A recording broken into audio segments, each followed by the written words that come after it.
Yo, what's up guys, it's Talon, and today we're going to be talking about the key to playing carry top laners, which largely is going to relate to getting gold. And I'm going to show you guys a game where I play mechanically extremely bad and I make a lot of mistakes, and yet we're still able to have quite a bit of gold. So it's important to kind of, recognize that no matter how good you think you are or how good you are at the game, you're always going to have games that kind of go bad, sometimes just because you fall behind just due to natural, sometimes the game goes bad early regardless, sometimes it's because you make a lot of mistakes. And this game is kind of a mixture of both, where you can see at the start of the game, I noticed at least since invading, and then I end up deciding to invade here because I know my Rammus is in a good spot. We get his flash right away, but I flash late, and then this, late flash means that, okay, I've already out of my flash. I got no value from it, and in this case, again, our mid laner, after pushing his wave, isn't rotating, and then we're in a 3v2, and it becomes a really awkward situation, and then I get super greedy here, which is dumb for me, because I should know that Lee Sin's just going to W out like that, and then I die a second later, and so the game starts out really, really poorly, and this is why I think this is kind of a great example overall, is because the game starts out poorly, and you're going to see me make numerous mechanical mistakes as well. And yet, again, we're still going to have a bunch of gold, and we're really going to be focused on how I have so much gold despite these kind of negative things going on. So, again, that's going to be our main focus. The key to playing carry top laners is getting gold. I don't care if I die 8 times on Jace. If I have the most gold in the game on Jace, and we get to minute 15, I'm going to be able to carry a lot of fights. If I'm playing Fiora, if I'm playing whoever, right? So, this is really what I want to kind of be focused on. In terms of early game, one of the main ways to get a lot of gold is to get as much value out of your kills while your deaths become not as meaningful. And so what I mean by this is, oftentimes you're going to see when I play and I get a kill on someone, I am able to get multiple turret plates out of it. I'm able to get a bunch of gold, not just a kill, not just a 300 gold. I'm able to get a wave, I'm able to get turret, I'm able to get a bunch. People kill me, a lot of times all they get is a turret out of it. Now, there's a couple of reasons for this. The first reason is that oftentimes when I'm playing carry top laners, especially those with strong lane phases, I'm playing to try to have lane priority. Now, lane priority means having the lane pushed, and so getting the lane pushed more towards the enemy, meaning you have more minions than them, you're higher level than them oftentimes because you're pushing the wave, and basically you have control over the wave. The reason this is important is because it means that if I kill someone, there's already my wave at their turret. I can get plates as soon as I get the kill.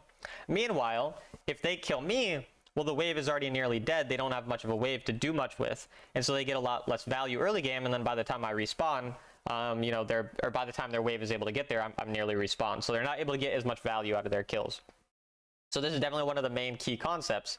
Now, the problem is people will obviously overpush and then get punished by jungle. So making sure that you can track jungle really well is an additionally important skill to have in order to know when it's okay to push like this really hard and when you do need to back off a bit due to the fact that, jungle might be there, for example. Like if we look in this situation, their jungler is very likely on this side of the map. And so I'm not going to be overpushing. I'm not going to be doing anything too crazy unless I see an angle, of course, to like kill Gnar or to get something, good going, but I'm not going to be forcing too hard. And then here, obviously, Gnar gives me a good trade angle, so I do take it. But again, we don't want to be too crazy with it or anything like that. I believe I probably would look for a recall here in a second. I don't think I should stay up any longer. I don't know what, past Talon did, because obviously I can't communicate with past Talon, but yet past Talon does decide to recall, so shout out to him for that. And again, the reason, their jungler's on this side of the map. I'm pretty low mana, even though we're both low health, me and the Gnar are relatively low health. He has better gank setup than me. So if his jungler ganks, he's probably going to be pretty successful. So being aware of those things, but overall trying to get your wave pushed so that your kills can get more value is ultimately going to be, beneficial. So for example, now I know their jungler's been blue side for a while. He's probably just finished clearing his blue side camps. Now is the time where I can get a lot more value out of a kill or something, and I can play more aggressive because of jungle pathing. So keeping track of early game jungle pathing is super important for carry tops, because carry tops are usually a little squishier and easier to gank. Champs like Jace, Fiora, basically anything, they're not tanks or bruisers. They're not like squishy. Like Jace is not super squishy in his melee form, and neither is Fiora, but they're squishier than the average Baron laner. Like a Mega Gnar, for example, is going to be obviously much more tanky. So you can see here again, we're looking very hard for the trade, and we can use this health advantage to now get the wave pushing. And this is when I'm building up again this bigger wave in order to have potential to dive and get a lot of value. So you can see again, I'm trying to build up this wave, and I'm trying to punish him really hard due to the fact that, again, I got a good trade, this big wave. Then if I kill him, like, I get a bunch out of it, of course, unless their jungle shows up. But as I said, because we're playing around jungle pathing, we kind of know he's probably not going to be there. And then because of that, we're able to end up getting the kill onto Gnar, because he kind of gives us a good angle. And now you can see already, like, the wave is nearly pushing. I have a giant wave building up. And so I can get a couple turret plates out of this. And this is even into TP. Like, if Gnar didn't have TP, I'm going to get way more. But because he has TP, I'm still getting a good amount, but a little less. But again, you can see, like, what we get, I think, 2 plates out of this, and we get his TP out, all from that kill, and we make him lose a bunch of these minions on our turret. It looks like actually I'm able to squeeze a 3rd plate out. So we're able to get 450 gold from the plate. We deny him a bunch of gold, and so you can see I'm 1-1, and he is 0, 1, and 2, and I'm up 1,300 gold roughly. It should be a little, now I'm up a little over 1,000 because he did get some of the wave. So I'm up over 1,000 gold, and I have 1 kill. So again, this is a very frequent thing, and this is really the key to top laners, again, to carry top laners, is the gold. And so this is the early game thing, is making sure jungle tracking and crashing the wave, you know, building up a big wave and then playing for that 1 kill, rather than, again, I could get 2 kills, but those 2 kills only get me 600 or 300 gold each, rather, and I only get 600 gold. If I get 1 kill that gets me 1,000 gold, you know, value worth, I'm way happier with that. So that's the early game. And then as it relates to the later parts of the game, we're going to start talking about that more as we, of course, get into it. Here, I do get traded on pretty hard with the Gnar, and I end up making a pretty big mistake flashing onto him. This was greedy. If I was able to land the Q right away, it would have been good, but the problem with flashing is he could just flash. If he didn't have flash, obviously I'd kill, but instead I put myself in a bad spot. And so as I said, this game I made many, many mistakes, both in terms of mechanics and decision making. I was not playing well this game. And even despite that, you can see because of the habits I have built up, I'm still able to be relatively strong. So again, this was a very bad mistake. I overforced despite knowing my jungler is on Dragon and theirs is going to be on Herald. And I overforced, so I get punished for it. Very, very bad, as we said. But what I want you guys to get to recognize is that I'm still strong in gold. And this is one of the big things that a lot of people don't realize about players they consider good. It's not like I have a good game every game. It's not like I play super, super well every game. It's not like any of your favorite top players play well every game. Yes, we're consistent, but we're not, you know, robots. We make mistakes. But the difference is, because I have certain consistent things I do every game, you know, farming, the wave management, these certain things, when I do make mechanical mistakes, I don't get punished as hard because I'm putting myself in positions where I'm always going to at least be relevant in the game. Whereas again, if a lower level player, you know, has a bad game, you know, because this is probably one of my, let's say, you know, bottom 10% performances overall. If I play, you know, 1 in 10 games, it's probably going to be the worst of those 10 on average. But when I play these, again, I still have the chance to carry and to be strong, to at least, and even here, watch, like I accidentally auto-tech Gnar. I meant to auto-tech the turret. I auto-tech Gnar. But the thing is, my goal there was I'm fine with dying because I want the turret bounty. I'm just trying to get gold bounty. If I'm playing better and I'm not making a silly mistake, I might not die for it because, obviously, you know, I accidentally auto-attacked and took aggro, but I'm still up over 1,000 gold on him, even despite that, because I understand where do I get gold from? Those gold bounties from the turret, killing the turret, getting the wave. And so even though, yes, Gnar got the kill, or he got the assist in this case, he didn't get that much value from it because by the time I respawn, the wave, like I can clear the whole wave. He didn't get anything from the wave. He wasted his TP randomly after. So really no value for him. Again, you can see even though I die, he lives. I'm actually the one benefiting more. And again, this is in a case where I make a dumb mistake. Say that I make the same play and then I play it really well mechanically. Then of course the outcome is going to be even more positive. So, and you can see here again, the game's not going well. And that's another thing about top players is they always give themselves a chance to win. Because I'm strong enough and I've farmed, even though it's not going well, there's a chance to win just because I know I'm pretty strong. And then this is now the biggest mid-game concept I want to speak on, is what just happened here. So a very common mid-game sequence is maybe your Baron laner rotates, right? When they rotate, instead of rotating to match them, push an additional wave. Because what pushing an additional wave does is it gives you now the opportunity to be more active or find gold elsewhere as they have to respond. So because I pushed this wave as Gnar rotated to the mid, now you're going to see Gnar is going to have to respond to this wave, and this wave is going to push pretty deep into them. Since it's pushing deep into them, I can now go somewhere else and get more gold. So notice how instead of recalling and then going back bot to my lane, there's nothing bot lane. I go top. And now what do I find top? Let's look at the gold that I find top. I don't care about my Victor. I think my Victor is like 0-4, 0-5 at this point. I will take gold from my 0-5 Victor. He's been playing very bad. Yeah, he's 0 and 5 with Leandri's first item.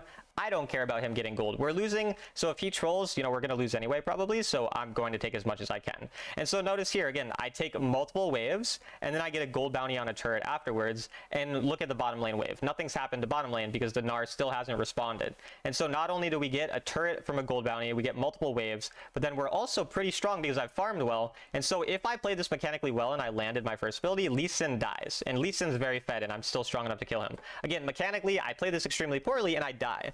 But even though I died, the gold lead for me has now snowballed even further. I can't see the number because I pulled up the scoreboard. I'm up 1,600 now at this point.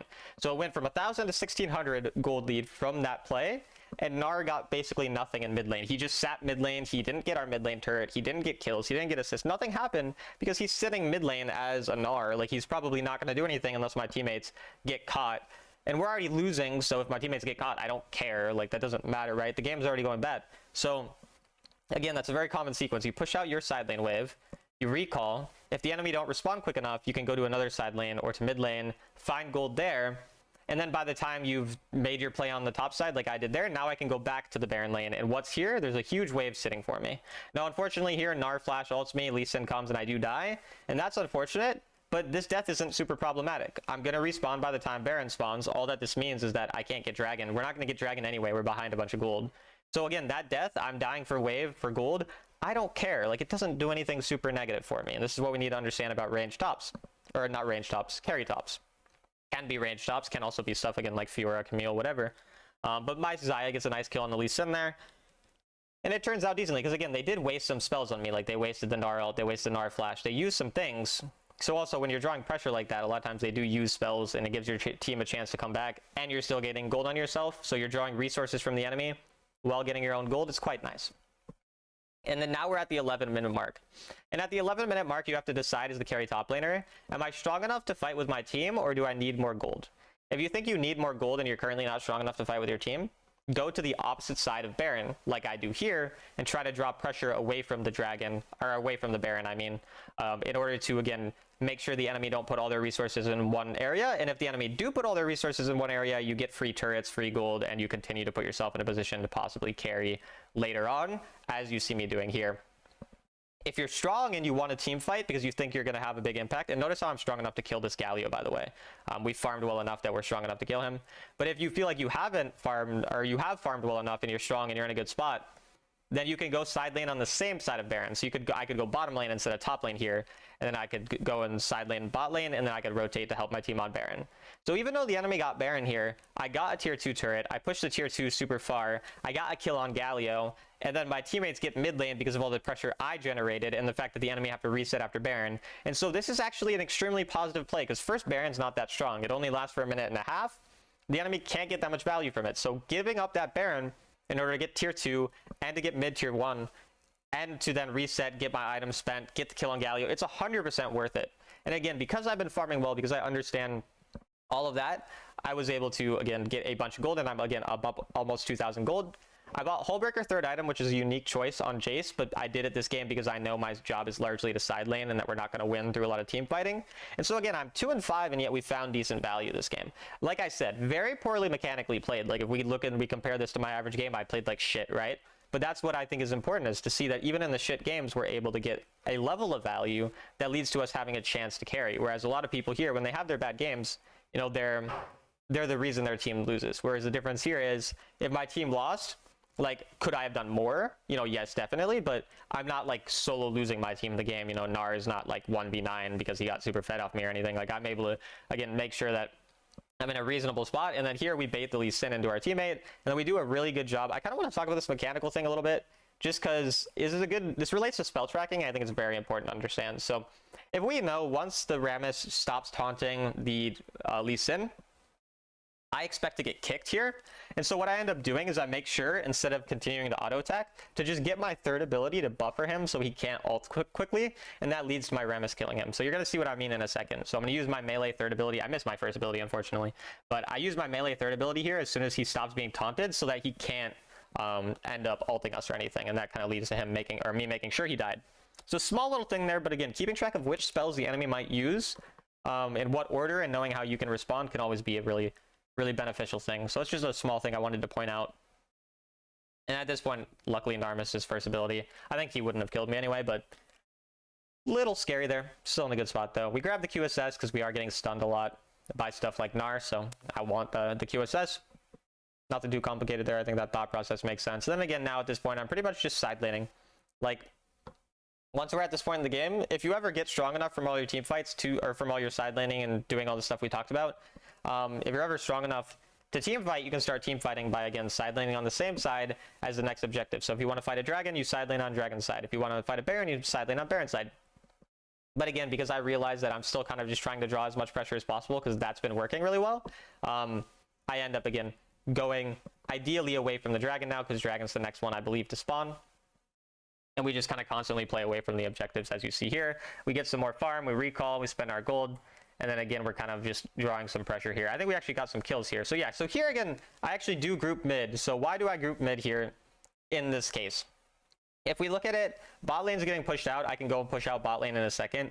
I don't really have a whole lot that I can do here. I could go push bot. It wouldn't be the worst thing, but I see an angle here where the enemy are already pretty low, and I see like, oh, maybe I can converge here, get some picks. And again, I'm strong already, so I can fight when I need.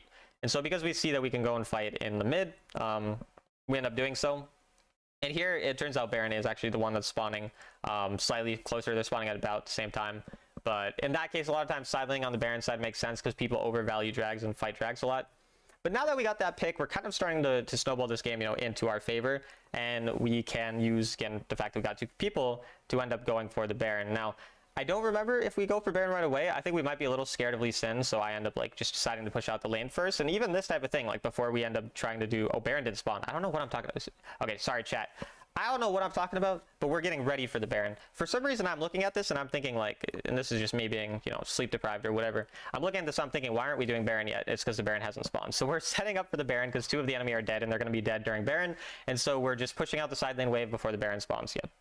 Silly Talon, but either way, pushing out the Baron lane, side lane before the Baron spawns so we can then do it. And then Lee Sin shows top side, so now we're just like not even worried about zoning him. If Lee Sin didn't show, I'd probably want to try to find him in zone. But since he shows, I'm like, oh, I can just push out the side lane. I'm not in a rush.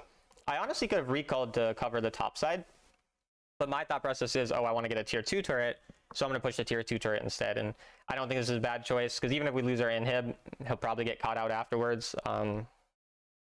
And a teammate could have probably responded, but either way, it's, not really a problem. And then we're relatively fed here, so there's definitely a chance we could outplay them, and they just end up not catching us. So again, just that constant focus on pushing out the side lane before I went for that Baron, for example, was very useful. And then playing around that tier 2, since I knew 2 of the enemy hadn't yet respawned. Their, Lee Sin was on top side, so I knew like I have that time to kind of take that top or that bot lane turret. Just means we're able to get a bunch of gold. Like at this point, I've taken tier 1 bot lane, tier 2 bot lane, and tier 2 top lane, so I've gotten all of that gold. So like and I got the tier 1 top. So I've actually gotten 4 turrets this game. Like I think one of the turrets I took, the tier 1 top lane, I had a teammate nearby. Every other one is a solo. So I'm getting a bunch of free gold from all these turrets. I'm getting all the waves from it. I'm getting just an insane amount of value. And again, that means that anytime I do show up for a fight, for example, when that Galio 1v1 me on top side, or when we saw the Israel and we caught him in mid, I'm able to get a bunch of damage on the turrets, or not on the turrets, on the people, right? Like if in a fight, like I'm able to pop off, right? Sleep deprivation really making my words not come out properly. But either way, we end up finding the Galio and pretty much one-shotting him because I'm super fed at this point. And again, that's the thing. Like, it doesn't matter that I only have 3 kills. I hit like a 10-0 Jace right now.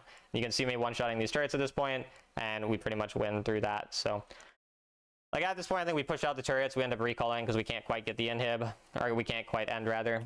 We just kind of start pushing out side lanes, use the fact that we have 3 inhibs to push. Lee Sin tries to kick us, but at this point, there's too much pressure. He can't do anything. So we push everything out. Lee Sin decides to kill Talon at the end, because why not kill Talon? He's kind of a bitch, so we might as well. But my teammates end as that happens, because again, we had all the pressure and everything. And I want to make it very clear, I'm not claiming that, my team was awful this game, and I'm solo carrying the entire game. What I am wanting to talk about, again, is more the concept of, even when you have a bad game, as a carry top laner, understanding the keys to playing carry top laners is going to allow you to carry and at least be in a position to carry, if your teammate needs, or, whatnot. in pretty much every situation. So it just gives you an opportunity to win a lot more games. It doesn't mean if you play like this that you're going to win every game. It doesn't mean like you're just going to solo carry every game. Sometimes your teammates do well or do decent, and they end up, you know, making the game easier to play. But again, you can see here I'm 18,545 gold in 19 minutes and 1 second. So that's, again, pretty like what, 960, 70 gold per minute, something around that level. So again, almost 1,000 gold per minute.